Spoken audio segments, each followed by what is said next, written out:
inauguration is over on the north lawn of the White House with a man who told me a week or so ago, Annie, that this parade was going to run with computer-like precision. I'd like you to remind him of that. Stephen Studdard, executive director of this inauguration, has it been computer-like, or tell me honestly, hasn't there been some just nightmare glitch somewhere along the line? Not yet, Ann. We haven't seen a thing go wrong yet. The only thing is we started a little bit late. Once we started, we're right on time.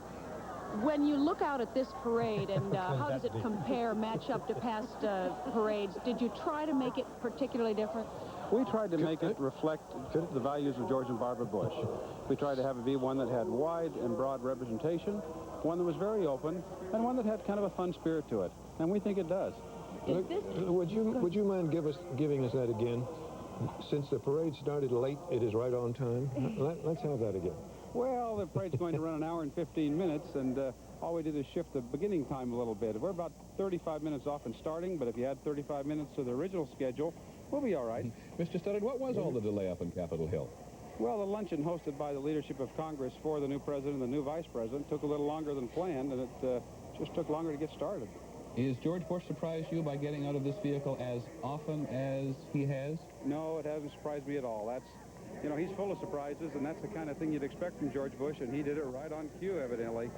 He did not indicate to us ahead of time he was going to do it, but he jumped right out. He saw those people out there, and he went after them. Annie? Well, Peter, we had gotten word this morning that indeed during the Secret Service walkthrough, they had practiced him getting out of the car 3 times. Little did the Secret Service know he would use all 3 of them. And I'll tell you something you may not have known about Stephen Studdard. He goes back to the Ford days, one of the best advanced men in America, and it's just like him to stage something like this. Guilty? Not guilty. At least not that I'll admit. Annie, I have one more question for Mr. Studdard. Mr. Studdard came to Washington 8 years ago with Ronald Reagan, and I was under the impression that part of you wanted to leave with Ronald Reagan. Peter, I had always told President Reagan that I came to town on the same plane with him and I would leave on the same plane with him. And today, as that helicopter lifted off the Capitol grounds, I had a tear or two in my eye as I stood there and waved goodbye to him. Good. Well, thank you very much for taking a moment to join us. Thank you. This is a man I suspect we shall see a lot of, if not necessarily in person in results, throughout the Bush presidency. The president gets his first look at the first float in what they call the Court of Honor. I'm not quite sure exactly where they call it that, David, but that's that little portion of Pennsylvania Avenue right in front of the White House reviewing stand there. I don't know, Peter. I've never really heard that until this week. Ordinarily, it's just a Washington street that's full of taxicabs and buses and so on, like every other street. We stopped to let Bob Hope and Chuck Yeager off so they can go to the reviewing stand, one presumes, and watch the rest of the parade. Bob Hope was quite funny last night at the gala, and he said that he was sitting so far away from President-elect Bush that he couldn't read his lips. And President Bush has said he's not going to say that anymore. That's an expression he wishes he hadn't said. It was a good gala, I gather, Barbara. It was a lot of country music, and that's supposed to be the president's favorite. If so, we're going to hear a lot of country music, but that's okay with me. How old is Bob Hope now? 82? Something like that. He had his 80th birthday a couple of years back. Talk about enduring American figures. He is remarkable. That houndstooth cap and houndstooth overcoat, something of a symbol in themselves. They're still trying to seat the family, it looks like.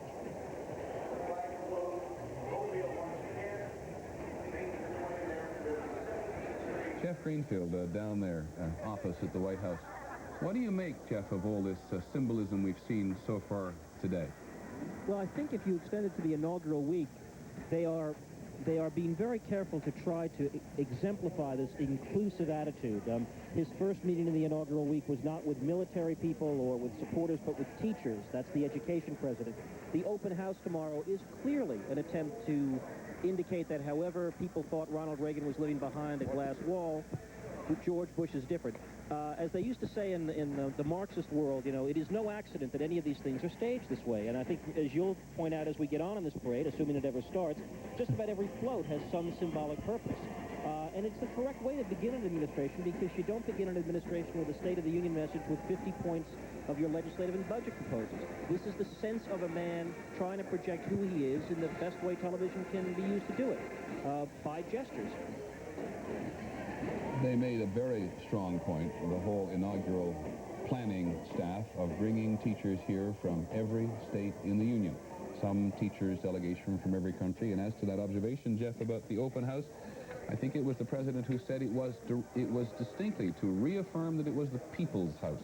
In fact, if I may, Peter, there's one event tomorrow night. It's the hottest ticket in town that relates back to what was being discussed about the nature of the white audience. Lee Atwater, the Republican National Chairman and former backup guitar player to Percy Sledge, is throwing his Fantasy Dream Rhythm and Blues night, in which he's actually going to play guitar behind some of the great acts of rhythm and blues.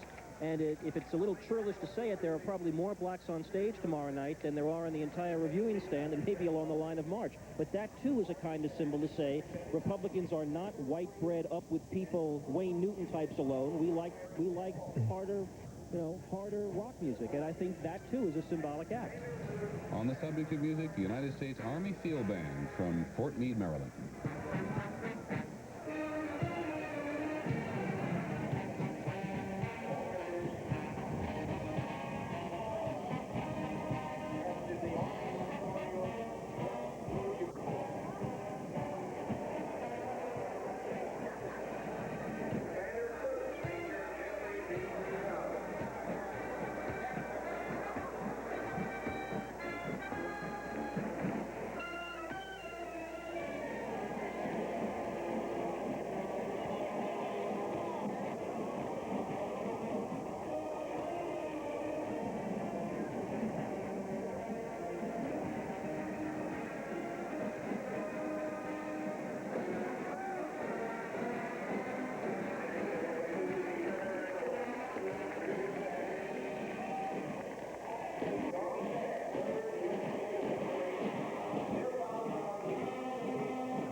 On the north lawn of the White House, once again, Ann Compton, who's talking to all the important people down there today.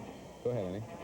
Peter, this is John Sununu. Get to know the name and the spelling, because as chief of staff here at the White House, he abandoned his chief executive role as former governor of New Hampshire and takes over now as the gatekeeper of the Oval Office. And Governor, you've been riding in the fun part, the parade. What does George Bush do an hour from now when he walks into the Oval Office the first time? Well, I think he takes a deep breath and takes a look around and enjoys it for a few minutes and then gets down to work a bit. And there are a few things that have to be done, some documents that have to be signed, some commissions that have to be signed, some nominating papers that have to be signed, and that'll all be done. When you have White House staff coming on, you have now, they signed the papers for the cabinet. Is there honest work that he has to do in terms of policy today, or can he have all the way until Monday for that? Well, he has to make official some documents. We'll do a little bit of talking about some initiatives he wants to take, and on Monday, though, it's a full day. Mr. Sununu, I have a couple of questions, if I may. Yes. The president said that he would begin to negotiate with Congress about the budget deficit on the first day in office. What constitutes the first day from that point of view? Well, he's actually been talking to them before the first day, so he's gotten a big head start on that already. I think you'll hear a little bit more tomorrow in terms of some of the formal steps that he might be proposing. But today is a day of pomp and circumstance, and we're not going to talk about specifics that might take place following this. But there has been a lot of talk up until now in terms of meetings, in terms of phone calls, and in terms of his going up to the Hill to talk to them already. And let me ask you, if I may, a question about one paragraph in the inaugural speech. The president was referring to Americans held hostage in the Middle East, and he said, assistance can be shown here and will be long remembered. Goodwill begets goodwill. You talking or attempting to talk directly to the Iranians?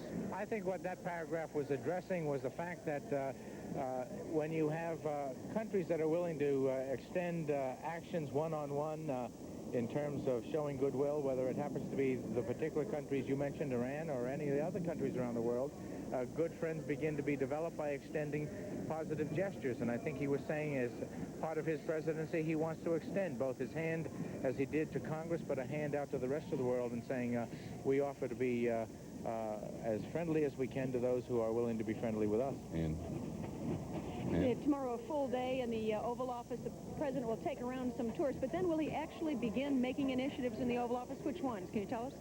There'll be another couple of hours of work in the office. He'll be meeting with some of the staff and, again, doing some of the homework that's necessary to get these activities dealing with the budget in place. And his version of a kind of State of the Union address to the Congress February 9th? February 9th, I believe that's been agreed to by the House and the Senate, and that's where really the specifics of George Bush's agenda will be laid out by the president.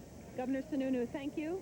Peter? Thanks very much, Ann. Thank you, Mrs. Sununu, for joining us this afternoon. Put it on your calendars. February the 9th, the president will go back to Capitol Hill. And he also, in February, isn't that when he goes to Japan for the memorial for Emperor Hirohito? For the funeral for Hirohito. And as yeah. David was making the point this morning, it's ironic that Vice President Quayle, who as Vice President goes to funerals in the main, will not go to the first funeral. Well, George Bush, as vice president, went to, I believe he was 70-something. What was he? They used to sort of tease about it. He said he had a slogan, or somebody said he had a slogan, which was, "You die, I fly."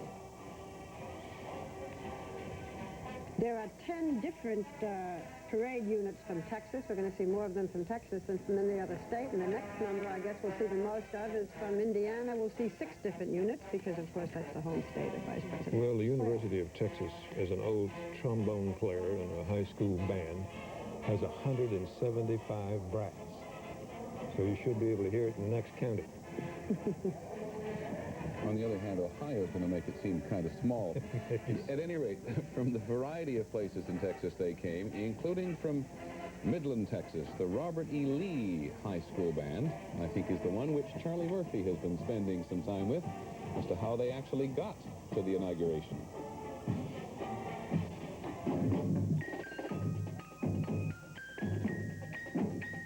From way down yonder in the land of cacti and oil wells comes the 205-member Midland Lee High School Band. It's good. One reason, Randy Story, the director who makes them all march to the same drummers. Why is it that we still have one person who looks better than everybody else? Come on, heads up. Everybody needs to march like Kevin Carmody. Hop, hop, hop. If you're wondering about the Confederate flag, they point out it's one of 6 flags that have flown over Texas at one time or another. But why was this band invited? We feel like we're his special band. We've played for him several times over the past 8 to 10 years. Midland's where Bush started in the oil business. The band played for him when he campaigned here last fall, and he singled them out. It went to Washington to march in the last inaugural parade, but the parade was canceled because of bad weather. So band members went door to door again to raise $150,000 for a return trip. They got some help from merchants. Elmore Chrysler Dodge Jeep is donating $100 to the Lee High School Band when you buy a new car or truck from Elmore. Members are pretty excited. Well, let's hear it from them in Kid Talk. It's just a really neat thing to do. And that's just like, wow, I don't know what can top that. 4 years ago, the Southern kids and their instruments froze up. This time, they're prepared with special lubricants for the horns, thermal underwear and earmuffs, and surgical gloves under regular gloves for the players. This time, they're going to give George Bush a warm Texas tribute. Charles Murphy, ABC News, Midland. Well, thanks very much, Charlie. And there's another of those Texas components. Not modest. Wouldn't have expected that in the Midland Band. We'll be along to play for George Bush in weather that does not require thermal underwear in just a minute. It's also where George Bush started in the Republican Party business, too, Midland, Texas. He helped to organize Midland's first party primary. 3 people voted. George, Barbara, 1 Democrat. Really?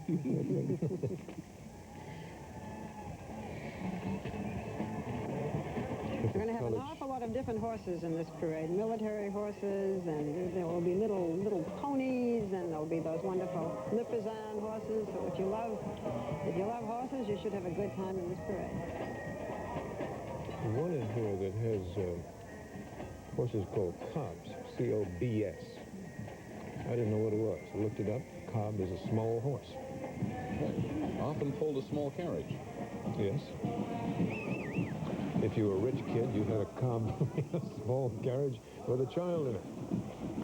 The people who are watching here, by the time this parade is over, they'll just have time to rush back to their hotels and change for the different balls tonight. There are 9 of them, more than there ever have been before, and the most popular one is the Young Americans Ball. Again, an attempt by the Bushes to open things up, this time to young people. That only costs $30 a ticket. You don't have to dress. I mean, you have to dress. You don't have to go black top. Don't have to be. That's the one you'd like to go to, David, if you had to go. If I had to go. James Madison, Dolly Madison started this whole business at inaugural balls, didn't they, David? But they $4 have then. disappeared over the years. There was none during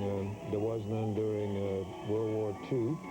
Harry Truman revived them in 1949 and invited 10,000 people to come and dance to the music of Benny Goodman, Guy Lombardo, and Xavier Cugat.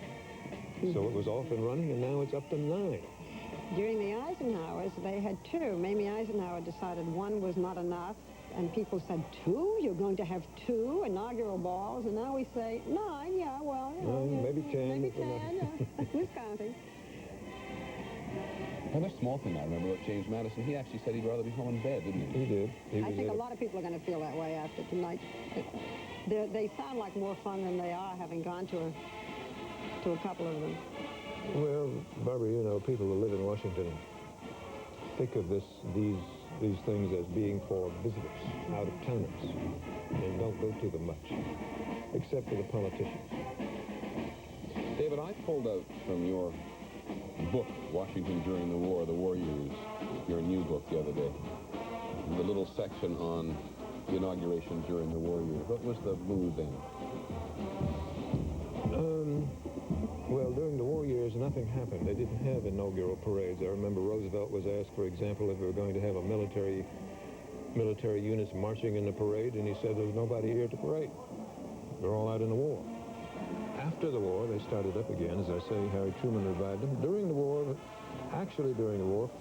there was only one, 1944, when Roosevelt was sick, tired, weak, didn't want to go through all of this stuff. Didn't go to the Capitol. There was nothing at the Capitol. There was no parade. There was a brief little ceremony on the south portico of the White House, and about maybe 500 people stood outside in the snow and listened to him make a little speech about 5 minutes long. At the end of it, he told his son James he needed a little whiskey so he could get through the rest of it. There's the Midland Band.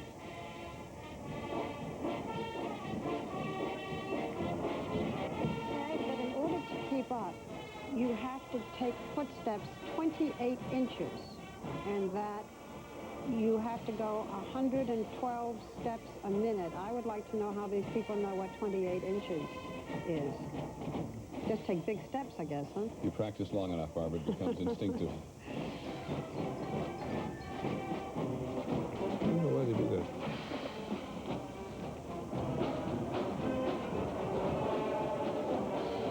That's the Midland where George Bush went to go into the oil business, and he hoped to make lots of money.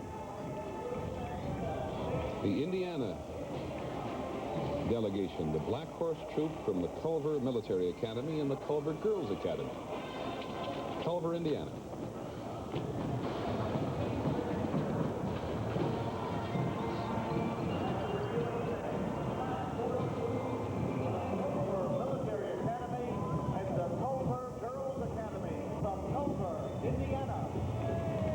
You were talking about George Bush going to Japan. The Black Horse Troop from the Culver Military Academy has escorted, among other people, Emperor Hirohito, the King and Queen of Denmark, Queen Elizabeth. I wonder when it began to have a Culver Girls Academy. Fairly recently. I would think so. Fairly recently. Yes. Culver Military Academy, you wouldn't ordinarily send your daughter there. I'm sorry, David. I don't know exactly when, but in earlier inaugurals, I remember this Black Horse Troop was here, but there certainly were no girls in it, no women. Should have added them long ago. They look great. And the Huntington North High School Band from Huntington, Indiana. Vice President Quayle graduated from the high school in 1965. Here's the band.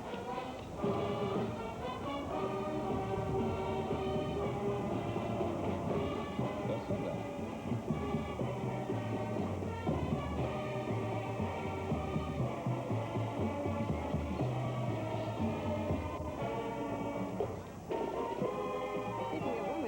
until 1913 that wives were invited to participate in the inaugural. And whom did you dance with? And I mean in the parade and everything going on. I don't want to get into that. We're just talking about in the marching. The Eagle Float, a salute to world peace, to national prosperity, and to independence. Watch for the doves.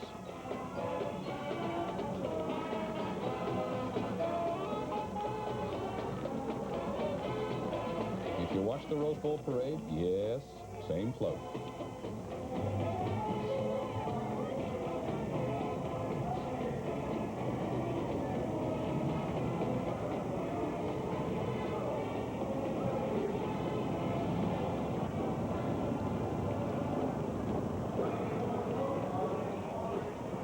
Now, cue the eagle, the doves. Come on. Handsome float, at least from this angle.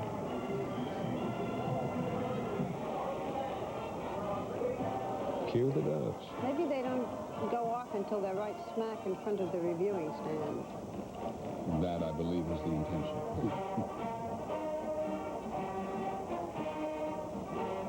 One thing about television coverage of anything, you can never exactly be sure where you are. It looks like it is one place, very often turns out to be another. I think that's the DePaul University Marching Band from Greencastle, Indiana. Dan Quayle's alma mater. There are the doves. Yeah, the doves.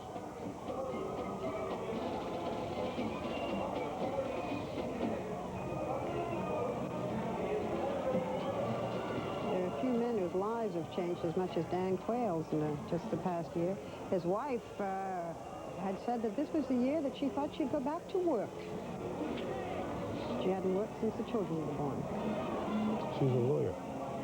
And she thought that she would find some job that didn't have a conflict of interest, and she would go back to work. Well, there's been a lot of talk about this. It's going to be nigh impossible for Mrs. Quayle to have a job while he's vice president, isn't it, David? Well, it's probably difficult, but if she is really serious, she can work. Be awkward at times, I guess. One of their thoughts is, what do they do with the children who are in public school? I don't think anybody wants to hear me talk when they can look at that, huh? What do they do? Especially the eldest son is on the basketball team, and he doesn't want to change schools. And that's something I think all of us with kids who've traveled and moved have faced problems similar to that. Now we're talking about Mrs. Quayle. That's the Purdue band. That's Mrs. Quayle's alma mater.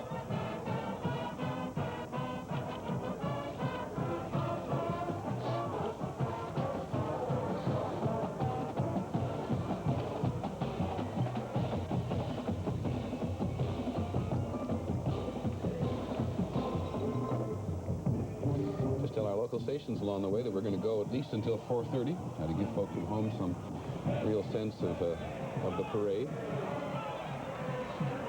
We keep talking about children in the White House. When was the last time we had little children in the vice presidential mansion? They've had to take some of the rooms and redo them now because they need extra bedrooms for the 3 kids. Barbara, the vice president's residence is just, as I understand it, totally ill-suited for children. Somebody told me that if one of the kids wanted to go to the bathroom, had to go through 2 other kids' rooms in order to get to the bathroom. Well, it's totally ill-suited for anything. It's an old, poorly planned, and essentially ugly Victorian mansion that at one time belonged to the U.S. Navy and was used by the Chief of Naval Operations.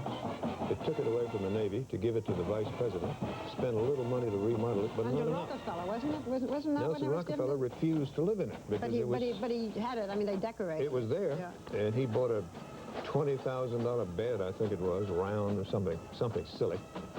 Put it in there and then refused to live in it. Lived in his own house on Foxhall Road. The one thing it does have, which I didn't know, is it has its own kind of jogging path around it, because that's where Mrs. Bush said she was going to go if she needed some exercise. She said she couldn't very well run around the Rose Garden, but she'll go back to the vice presidential mansion where she can have it has a huge piece of land. It's a circle. Well, we were talking to our local stations a moment ago to warn them we were going to continue our coverage, and we shall. And we'll be back in just a moment after a word from your local station. This has been a special presentation of ABC News, where more Americans get their news than from any other source. 2020 Inauguration Day, George and Barbara Bush, feisty, intimate with Barbara Walters. Do you give your views on issues, and do you take her... You yes. mean to my husband? Yes. Look at Plus, the promise of millions in your mailbox. John Stossel on Publisher's Sweepstakes. Are they for real? On 2020 tonight.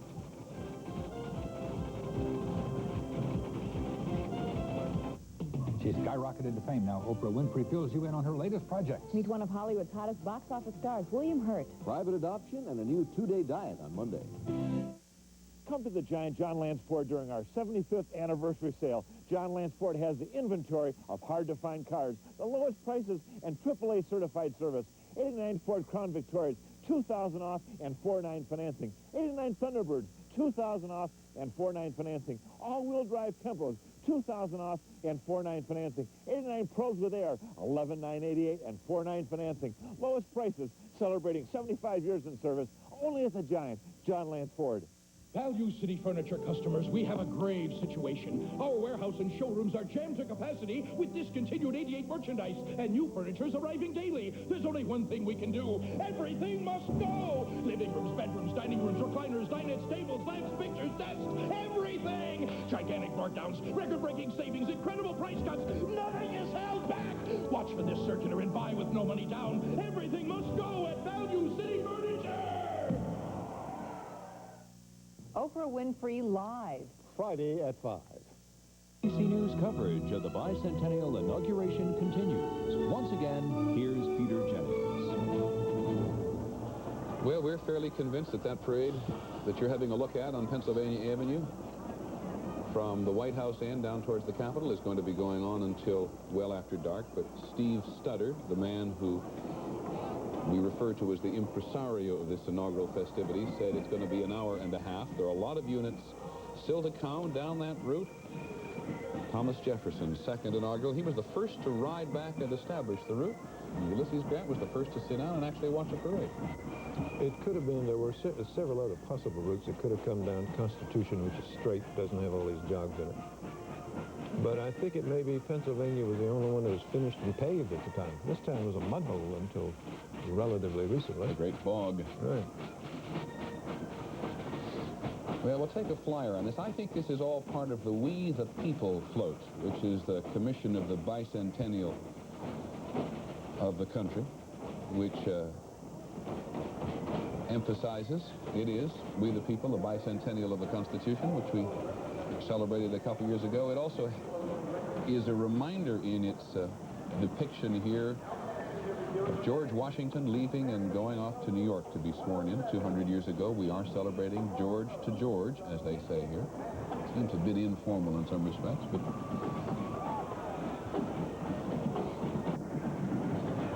what did we decide? It was 235 miles he rode from in a horse and buggy. Carriage to New York City, 235 miles, took him 10 days? Something like that. Barbara, you were talking about Michael Dukakis just a moment ago. What's he doing today? He went to work as usual. He was invited here, was he not? He was invited and he declined to come. Right, so he's going to work as usual. Mrs. Dukakis took one of their daughters. There's Bob Hope looking very spiffy. Took one of their daughters on vacation today to Arizona. She's in a plane now. She's not even watching it. But we talked to another one of the daughters and said, what does it mean that your father has already said that he isn't going to run again for governor? Why would he make himself a lame duck? Does this mean that he's not going to run again? That he is planning perhaps to run again? And she said, you know what? He's not sure. So we may be, 2 years from now, whatever, we may be talking again. We probably will about primaries, and we may see Governor Dukakis running again. He hasn't decided certainly not to. Give you some indication of how long this parade is going to be. That's the Auburn University Marching Band from Auburn, Alabama, and we start at the beginning of the alphabet. And it is 10 minutes after 4 in the afternoon, and our brilliant research department has been at work, and Bob Hope is 85. 85. He is amazing. I hope we all do as well. No doubt about it. The White House, what's his name at the White House? Who said it was going to be computer-like precision. He must be thinking of a computer that's not plugged in. And every single state is going to be represented, and some of them with 5, 6 units. This will run right into the inaugural balls. They did turn some units down, Barbara. They did turn some units down. They turned down a troop of dancing pigs from the Midwest, and they turned down what at one point was the only representative, so I'm told, from Alaska, which was a dog sled pulled by pink poodles. Speaking of pink poodles... The taste is still alive, you see? Speaking of pink poodles in the Department of Animal Trivia, you know that we have lost to Bel Air the first dog, Rex.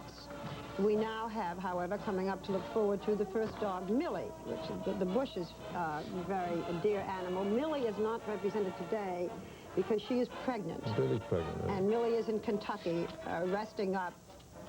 And we asked Mrs. Bush what's going to happen to all of Millie's puppies, and I think with all those grandchildren, Millie's not going to have to worry about keeping her puppies in the family.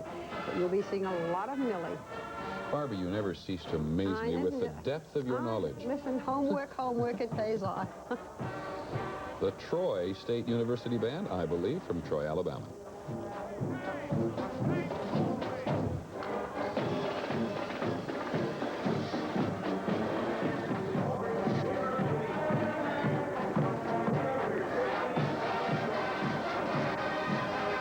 The most elaborate orchestrations in history by Beethoven and others were for orchestras of at most 100. Here there are 300, 400.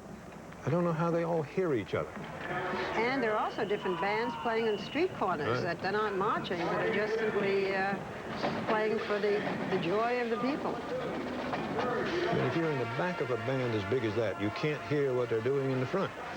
And you're supposed to play together. But isn't that kind of the fun of it, though, to hear one, you know, the sounds of one ending and the other one picking up, and the rise and fall of the music? That's part of the fun. Can we get another look at those horses? Yeah, put them back. Director. This is the Caisson platoon from the 3rd U.S. Infantry. This is the Old Guard from Arlington, Virginia. These are wonderful shires or shire horses. They also have Lipizzani's in their group. This is a horse you very rarely see ridden. Look at the wonderful bushy feet, the feathered feet they have. This is from the 3rd Infantry Regiment at Fort Myer, Virginia, permanently stationed there. They're at Arlington Cemetery. They guard the Tomb of the Unknowns, formerly Tomb of the Unknown Soldier. They, for elaborate funerals, they take care of them.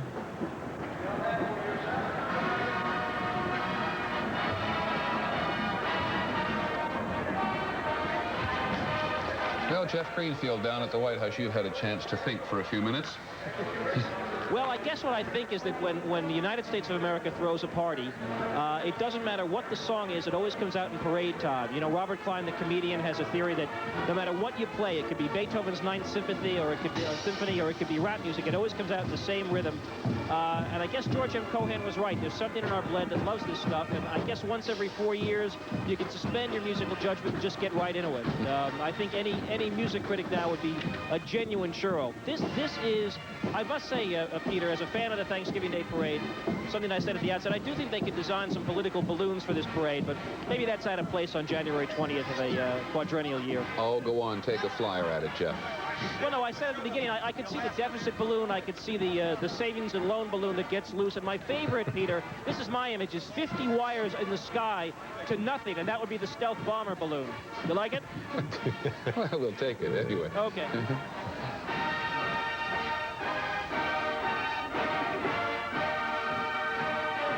It's not fair to make anybody compete with a marching band, but George Will, would you like to try for a minute? Yeah, I think, Peter, what this is, we should look upon this as training for the Super Bowl halftime show. They've surrounded the Super Bowl with more pageantry than is humanly endurable, and this will give us all a warm-up for it. And Professor Henry Graff from Columbia, you've been patient and sat with us. Have you been thinking as well? Yes, Peter, I was thinking as I listened to Governor Sununu that Dwight Eisenhower, on the day after his parade, which went on into the dark, as I remember, his head still swimming, sat down for the first time at the big desk in the Oval Office and discovered a locked drawer. And he called for the key, and the drawer was open, and there he found a trouble folder. Harry Truman had left for him a set of memoranda on things that might pop immediately and that he would need information on. And that is the way the presidency is really transferred from one set of hands to another. And the parades are merely part of the icing. Slightly chilling in some respects. The Alaska National Guard Eskimo Scouts you've been looking at as Professor Grant has been talking. David? Well, as Professor saying, along with everything else, you transfer the headaches that go with the office. When he opens that box tonight, President Bush sees deficit, deficit, deficit. Richard Darman, his budget director, who went up to Capitol Hill yesterday, has made again the very strong case that we're not going to see new taxes by any other name, he makes the point, during this first term of the Bush administration. Bush told us that in the interview that one of the jobs of the president is to exhort the public and private sector into doing more, and that's how he hopes in great part to be the education president and the president who will help the homeless. It's going to be private and city and state. I believe that is the color guard from the 7th Confederate State Cavalry in Apache Junction, Arizona. You do. They carry with them the flags that have flown throughout Arizona's history, the Castilian Spanish flag, the flag of Spain and Mexico, the Confederate States, the flag of Arizona from 1812, wonderfully rich and colorful. We should say that this parade is not actually going in order because we did see Texas and Indiana before we started with Alabama, out of respect for the president and vice president.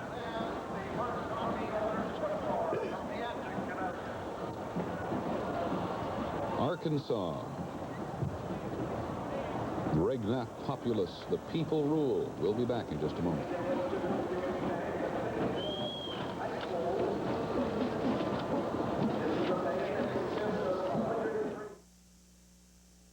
Morning, Joanne. Right, and Steve knows about the change, the exclusion of the top 10. This is my husband, Michael.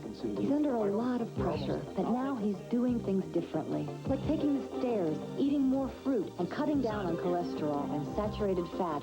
That's why I cook the foods he loves with Puritan oil. Puritan has no cholesterol and is 94% saturated fat-free. I've got an idea. The health club before dinner. Great. Michael is feeling wonderful.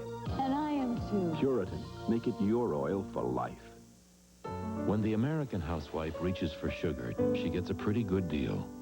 She pays less than half of what they pay in Japan, and less than 3/4 of the price paid in France, Germany, and Sweden. She pays less than in Argentina, Italy, Spain, Switzerland, and Britain. And because American food companies also pay less for sugar and high-quality corn sweeteners, their cost for sweetening is less than 2 cents per candy bar, soft drink, or loaf of bread. And that's a sweet deal for everyone.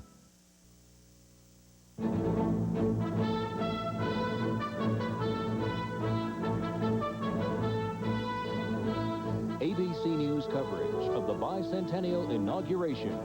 Brought to you by Citicorp and Kellogg's Cracklin Oat Bran.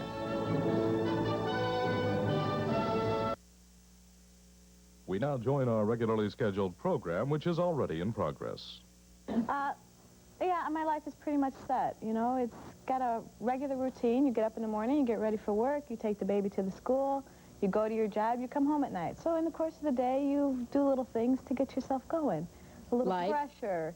I waitress for a living, so I get a pleasure out of seeing maybe 3 tables sit all at once. I'll maybe even let them sit a couple at a time so that I could rush to the scene and, like, handle them all at once.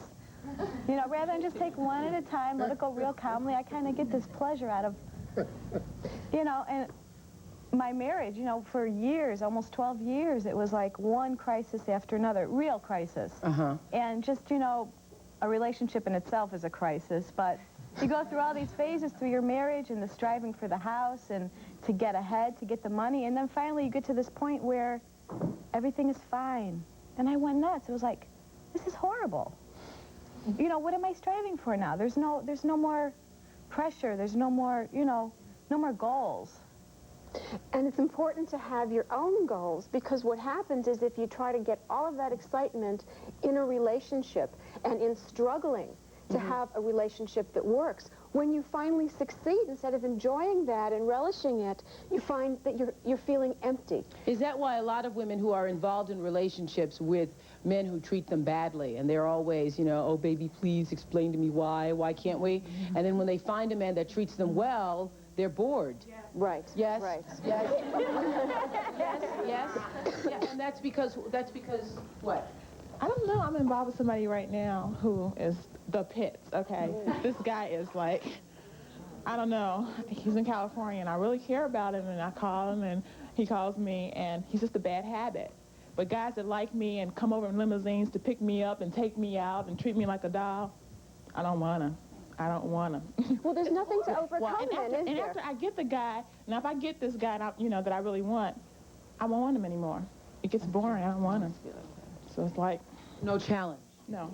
Absolutely not. And no conflict and no crisis and nothing happening. And, you know, we're really brought up to look for that and to see that as love. That's what the movies tell us. That's what the soap operas tell us. That's what the TV shows tell us. Books tell us, novels tell us. If there isn't all this misery and chaos and pain and roller coaster ride happening in a relationship, we tell ourselves, that's not real love, that's not passion, that's not sexy. Yeah, everybody thinks it's got to be Erica Kane every day. Are you someone who loves to be late, never pays your bills on time?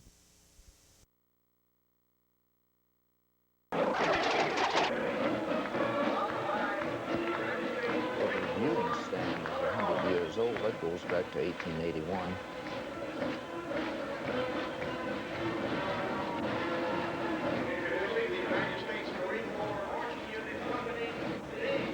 You just saw there, Dan, the Commandant of the United States Marine Corps, who moved into place next to President Bush to take the salute of the men he commands. I think each member of the Joint Chiefs of Staff and the others moved down as their respective service bands marched by in front of the presidential reviewing center.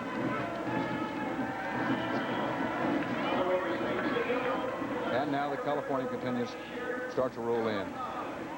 Charles Peralta, we heard Peggy say, we went to the break a while ago, remind us again about the hostages, the U.S. hostages still in the Middle East. And we have the chore here today, the job of mixing the joy of a new administration and the jubilation and celebration, which is what we're basically covering in this parade, with the reminders of such things as the hostages. And President Bush took note of it in his address, and I thought he was sending the Ayatollah a message there, the old version of the ancient cry, let our people go, when he talked about Americans being held against their will in foreign lands and those who want good relations with the United States to show some faith, that sort of thing. And as the Marine man marched by, you thought of all those young Marines in Beirut. Yeah, I did too. As a matter of fact, 8 years ago, they were just being freed, and they were much on our minds. I remember 8 years ago today, the strained face of President Carter. Give me the Yale University. Who had been living through all that for so many weeks and months. Well, that was, of course, when President Reagan and Vice President Bush first came in, the release of the hostages. I was thinking about the Marines blown up in Beirut, those young Marines, 240. Our youngest and best killed there. If you thought California went by pretty fast, it did. There was just one unit from California in this parade, the Sacramento County Sheriff's Mounted Posse, a few men on horseback, that was it. So I think as they go along, Charles, they get smaller. Texas had the biggest contingent, then Indiana, and I think you're going to see more and more of those states with just one unit. This is the Yale University concert band, by the way. Of course, you know that George Bush graduated from Yale, and some of the music that they're playing was written by another famous Yale graduate, Cole Porter.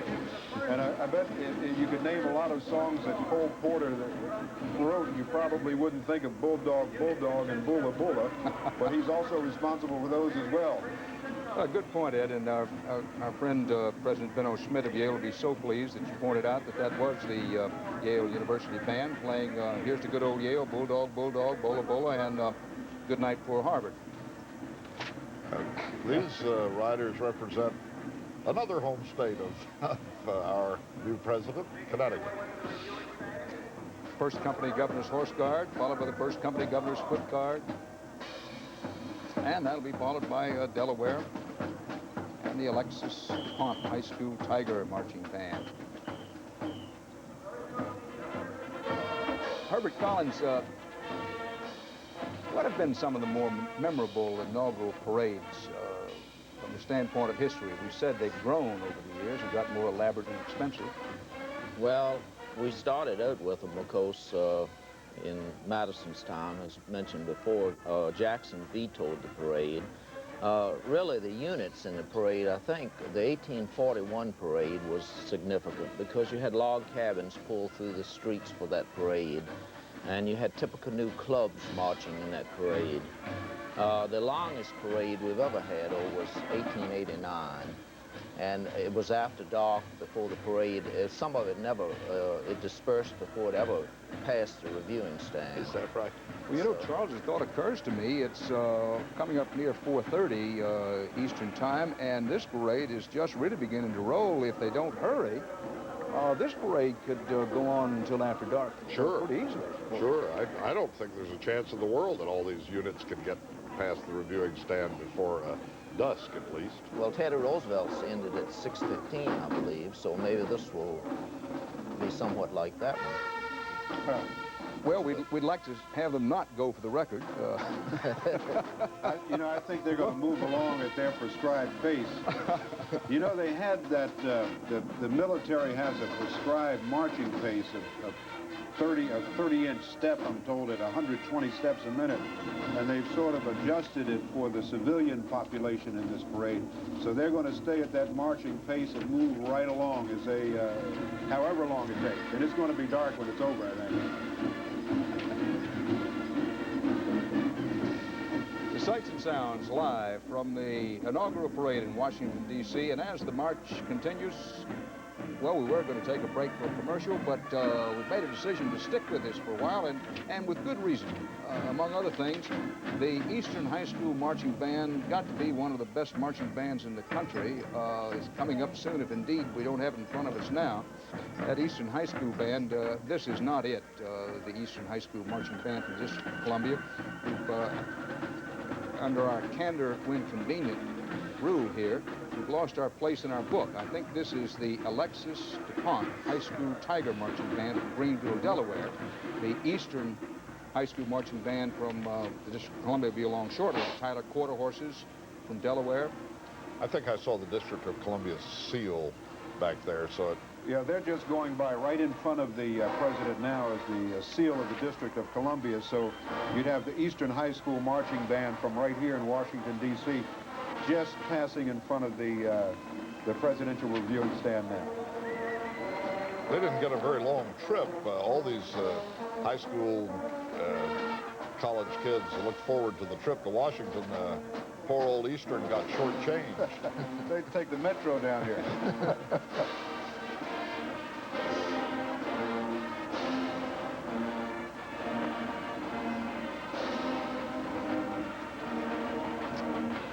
America, America, God shed his grace on thee. This is a band that has a little fancier step than some of the bands we see. Of course, this is a tradition that was started by some of the great black college bands like Grambling University in Florida and A&M University that put on a show that's as good as a football game. You see a lot of the Big Ten University bands started to copy some of the steps from some of the black universities now. Led, I noticed right behind Barbara Bush is one of those fellows who's wearing a humongous Texas hat. We hope he doesn't fit that old definition of all hat and no cattle, but no way of finding out immediately. I think that's one of the Bush sons. Well, certainly wouldn't apply to him. Well, speaking of being in step, we finally have ourselves in step here, and so now's the time to say, as another of the floats goes by, the Washington, D.C. float, a revolving globe depicting the buildings of the nation's capital, we're going to pause for these messages.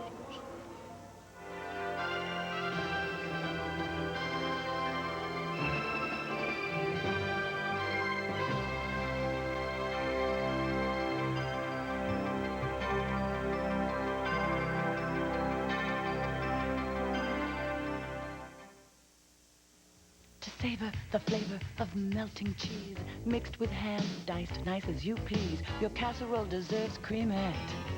To taste each tender clam from the sea, richly spiced and woo, garlicky, your clam sauce deserves cremette. Cremette pasta is made to hold on to every bit of the flavor you put into your recipe. So whether the recipe is cool or hot, when you've given it the best you've got, doesn't your recipe deserve cremette? When your coffee's rich enough for all working day long and it tastes your way, it's necessarily Nescafe. Great coffee blends to taste your way. That's necessarily Nescafe. New Nestle Toll House ready-to-bake cookie dough presents a day at the grocery store. Hey, where'd you find those?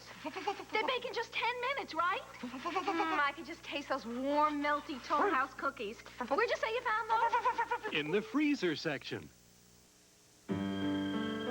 Still big doings around here when the new models come in. Folks will be coming into my showroom. Make sure we've got what they're after. We listened long and hard. Put together just the cars they said they wanted. Word will get around pretty fast. Always does when it's good news. GM dealers achieved higher customer satisfaction than any other U.S. automaker, according to a 1988 study by an independent research firm.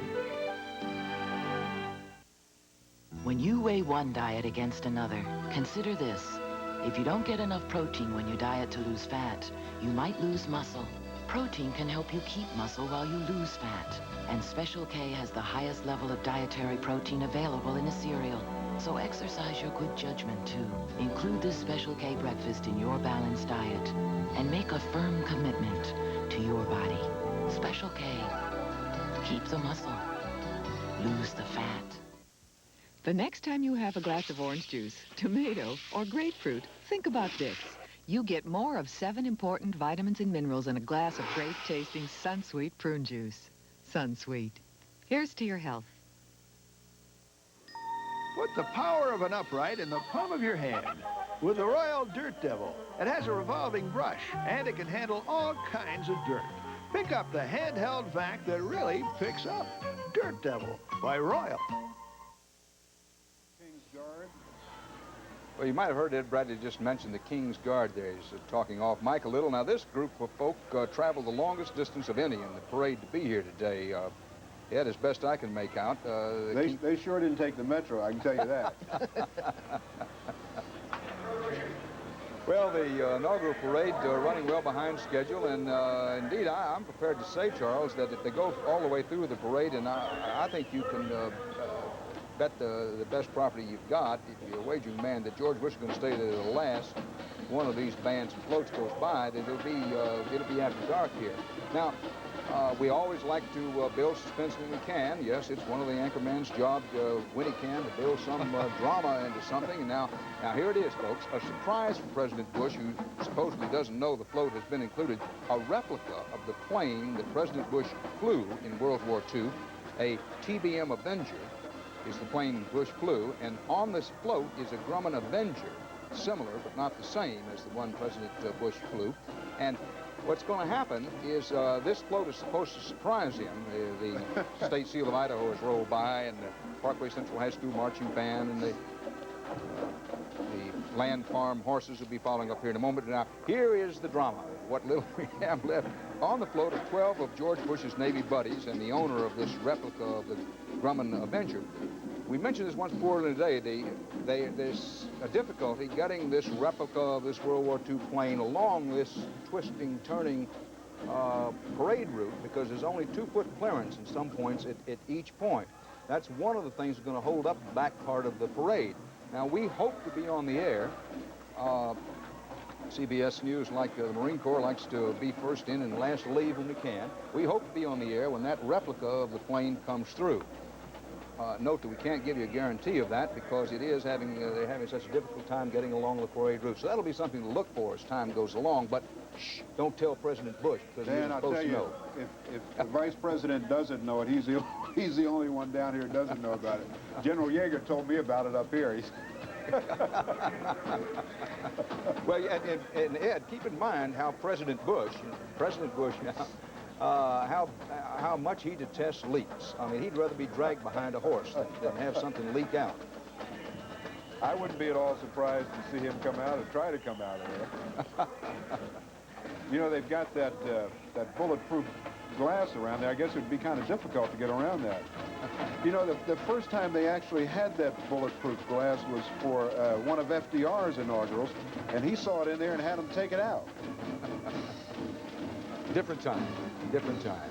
Well, the Illinois parade units are beginning to come into view. That'll include the Christian Life High School Band from Rockford, Illinois. As President and Mrs. Bush, Vice President and Mrs. Quayle enjoy the parade, we've spoken several times today about one of the more memorable inaugural parties. And man, you talk about party, that was that Andrew Jackson inauguration, in which folks got into the White House and tore it up, and Andrew Jackson got so worried about things and disgusted that he went off to the local tavern to drink a little bit. We've talked about that several times. Now it comes that the Bushes do plan to continue the tradition, somewhat tradition, of openness at the White House during inaugurations, which in modern times have been much more genteel and well-behaved. And Leslie Stahl has the details at the White House. Leslie? George Bush, the President of the United States, will open doors to the White House. On the other, anybody, he says he wants to be president of all, anybody can come to the White House, actually, and he will give them a short tour through the White House. I don't think that we've seen this, Dan, in 80 years since William Howard Taft last did this, although I think presidents before may have done it. This will certainly be a contrast with President Reagan. I can't remember this ever happening in the past 8 years, past 12 years. It's quite unique. I don't know if you can see behind me, Dan, an honor guard has just lined up here, representatives from each of the services. And when the parade is over, the Bushes and the Quayles are going to walk along here and then into the White House. One other contrast with Reagan, George Bush says he's going to work tomorrow after he gives a tour of the White House. He's going into the Oval Office, and he's going to go to work on a Saturday. They say it's going to be a routine work day around here. Sunday will be a quiet family day, church and family. And then Monday it'll really be to work with a cabinet meeting, and we're off to the Bush presidency. What we're seeing, Leslie, I'm aware you may not be near a monitor, the Boston police contingent, which the Boston Police Union supported George Bush, as it generally supports Republican presidential nominees. A reminder that the Bush campaign was shaped and remade the image of the candidate, really, around a kind of morality play, which was centered on the death penalty, prison furloughs, Pledge of Allegiance, and the police. Ed Bradley, here we have contrast. At noon, President Bush was saying to Congress, I reach out my hand to you in the inauguration parade. A reminder, the Democrats, rightly or wrongly, might read it as a little sticking it to them a bit, that he made this I'm for the police theme really play for him in the campaign and drove the Democrats to cover with it. Yeah, but you know, I think what he said, I thought he was very conciliatory to the American public and to the Democrats in his speech. It's sort of the undercurrent of what I heard was sort of, watch what I do. Don't look at what I've done. This is what I had to do to get here. And you look at these police units going by. I mean, they were really important to him in the campaign. The Boston police endorsed him. A really embarrassing Governor Dukakis in his own backyard. They came down, by the way, they swung down with a group from Springfield, Massachusetts, on a special train that was paid for by the inaugural committee and stopped in New York to pick up this contingent from the New York City Police Department. Here you go, another big Democratic city that has support here for this president. And he's saying, as he said in that speech, at least I heard, watch what I do. I mean, he talks so much that what we have, our material possessions, are not as important. Leaving a big car, leaving a bigger house, and leaving a lot of money for your children. But he talked about some spiritual values, which he says are very important to him. If they are, and that translates into policy, I think that's what he's saying. Watch what I do with those values. No question about it. And we heard Senator Mitchell say earlier on, when we asked him about, well, the difficulty of, on the one hand, saying you want to lead a kinder, gentler nation and reaching out as President Bush did so well in his inaugural address today, saying, listen, the campaign's one thing, now I'm president of all the people, all the parties, all Americans. Everybody feels that way. But at the same time, when Senator Mitchell and other Democrats say they're going to watch what he does, not what he said during the campaign, that will include how his operatives conduct themselves. And after all, most members of the House of Representatives are running all the time because they're up every 2 years. It's just going to get to be a very interesting situation, I think you'd agree. Sure, particularly with Lee Atwater over there at the head of the Republicans now. I mean, he's very much interested in the redistricting battle. I mean, he'd like to see a resurgence of the Republican Party and Republican office holders, and he sees a way of doing it is through redistricting, which has pretty much been controlled by the Democrats. You know, you mentioned Lee Atwater, and we've mentioned him a time or two during the day. Why wouldn't we? He was so important to changing George Bush's image and running the rough-and-tumble campaign. But with Atwater himself, let's be fair, that since the election, he's given some indication, and since he's gotten the appointment as being the new Republican national chairman, that he may, it isn't to say that he's going to run kind and gentle election campaigns, he isn't going to do it, but it may be that Atwater and even some of the others known informally as the enforcers of the Bush campaign will be taking their cues more from the president than was the case in the campaign, where he, the candidate, took a lot of his cues from them. Well, however all that turns out, as the parade rolls on this day of celebration for George Bush, Dan Quayle, and all of those who worked so hard to put them here on this day, we'll be right back as we wait for George, the replica of something like George Bush's plane, to see whether it makes it with those real tight clearances along this parade route. Gosh, we get to say something to President Bush. Hail to our new chief! All of us at the Magic Kingdom want to send our best wishes for a swell term. Hot tea all day doesn't stop this dentuera from hitting high C. Hot tea? Fix-it and forget it. Give up hot chocolate just because I started wearing dentures? Scam! Hot chocolate? Fix-it and forget it. Heat-resistant Fix-it spreads evenly to keep on fixing loose spots, no matter how often it gets hot. I can drink hot coffee all day and still help a lady. Heat-resistant. One more reason to use Fix-it and forget it. It's your son's wedding day, waking up his favorite way. The best part of waking up is Folgers in your cup. Nothing brightens your morning like mountain-grown Folgers coffee. Mountain-grown beans have a more enticing aroma and richer flavor. The aroma's calling you in the promise of something new. Thanks, Dad, as always. You know, everyone says today's the happiest day of your life, but it's not. The happiest day is when your son gets married. The best part of waking up is Folgers in your cup. Stacy, they're here. Don't waste time. Let Scrub-Free clean your bathroom. Its heavy-duty foam dissolves most dirt on contact so you can get out of there fast. Give yourself a break. Clean your bathroom, Scrub-Free. Some people perspire. We sweat. You need Arid Double X protection with the new non-whitening cleaner formula. It's the only leading solid that doesn't leave a white, flaky mess. Arid Double X helps keep us extra dry. Peter Bogdanovich marries the young sister of his murdered Playboy centerfold girlfriend. It's in this week's People. Plus, the new Underground Railroad. Mothers and children running for their lives from allegedly abusive fathers. People, that's what we're all about. You've got this all wrong. You want to make news of the cereal today, you need a gimmick.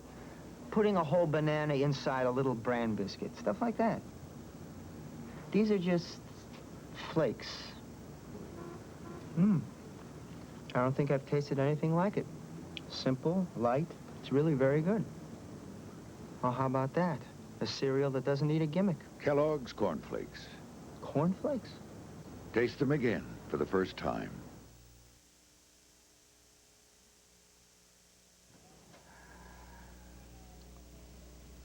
Well, as the shadows lengthen in Washington and the parade rolls by the reviewing stand in our nation's capital, we have seen that replica of an airplane similar to the one that George Bush flew in World War II, and so far so good. It's made Oh, there. Well, no, I don't think you can quite see it. Back along the corner there. Well, you'll be seeing it soon enough. It's just made one of its more difficult turns.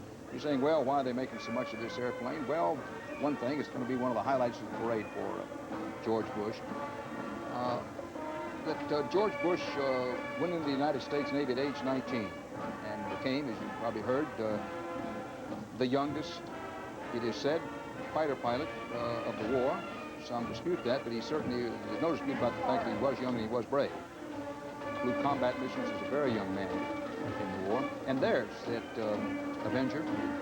Now, see, the wings fold back on this thing. This was in World War II a carrier-based aircraft. It was a torpedo aircraft of the sort that really won the war in the Pacific. You read the history of, say, the Battle of Midway. You know, it was as much of an air battle as it was a sea battle, in fact, even more so. See how the wings, they fold back when the plane was on the carrier, and then they fold out when it's ready to take off. Now, this is a torpedo plane, similar to the one that President Bush flew in the war. You know, in 1961, there was a similar surprise for President Kennedy. A replica of his Navy boat, PT-109, was included in his parade. Now, President Bush has seen this replica of the plane, similar to the one he flew, as it comes into view of the reviewing stand. You know, I'm not sure he's picked it out yet. Dan, he just stood up and put on his coat, and he was talking with an admiral over here. I don't think he's picked it up yet. The band's just passing him. The plane's still, halfway down Pennsylvania Avenue. I thought I saw him raise his eyebrows in surprise. Maybe you're right. Well, the surprise is yet to come then. Well, we can see it very, very well, and now they've taken the wings back again. Marvelous replica of that. Yeah, it's about 30, 40 yards still down Pennsylvania Avenue. Well, it's made all those twists and turns, going to make it fine. Now, see, I think Bob Hope has just picked it up now and pointed out the Jaeger. 12 of George Bush's old Navy buddies and the owner of this plane replica, Dale Stewart, is aboard that float. And it's anchors away as the replica of the Grumman Avenger, similar to the plane President Bush flew during World War II. Now he sees it. Rolls into view. He just saw it, Dan. You can see him point. He just saw it. Big smile on his face. And you take a look at this aircraft, Ed, I know maybe familiar, the torpedoes would carry right below, actually hung in the belly of this Grumman Avenger. Right, you really can't see the belly of it. The torpedoes are right in the belly of the plane. Had at least a three-man crew. You had a pilot, a co-pilot navigator, torpedo man, and in the back, you'll see it soon, had a gun turret. Part of what distinguished this particular aircraft was a gun turret that turns at the back of the cockpit there. He picks up he sees two of his old buddies from the Navy up there, Jack Guy and Leo Nadeau, who was the gunner on his plane. They're up at the top of that. Oh, he loves it. There, you see the torpedo bays are open underneath the plane. And he's pointing out some of the distinguished. In fact, see that gun turret? Just got a glance at it there at the back of the cockpit. Where was that he was shot down? You said Chichijima, was it? Chichijima. Right. Not to be confused with Iwo Jima. It's in the same quadrant of the globe. Well, former Navy combat pilot George Bush getting a real kick out of this one, as President Kennedy did when they ran his PT-109 by him in 1961. So, for the 40th time, the presidency of the United States has passed from one man to another. We now have our 41st president. But it is passed not by force of arms, but by the power of the United States Constitution. After 200 years, the system still works. George Bush now takes on the responsibilities of president of this country and leader of the free world. In his inaugural address, President Bush said he does not fear the future because, and I quote him now, "Our challenges are great, but our will is greater." Private citizen Ronald Reagan, former President Ronald Reagan, flying home to California, his 8 years in the White House, a mixture of success and failure, but he certainly leaving as one of the more popular presidents of the modern era. Ironically, President Reagan leaves office as he came in, with some Americans still held hostage in a foreign land. For Mr. Reagan, his place in history still to be determined. History, unlike journalism, takes time. For Mr. Bush, there is plenty of history yet to be made. When it is, CBS News, as always, will be trying to be there to bring it to you. For now, for Charles Kuralt and all of my CBS News colleagues, Dan Rather in Washington on this Inauguration Day, I'll see you again with complete coverage of today's inaugural events on tonight's CBS Evening News.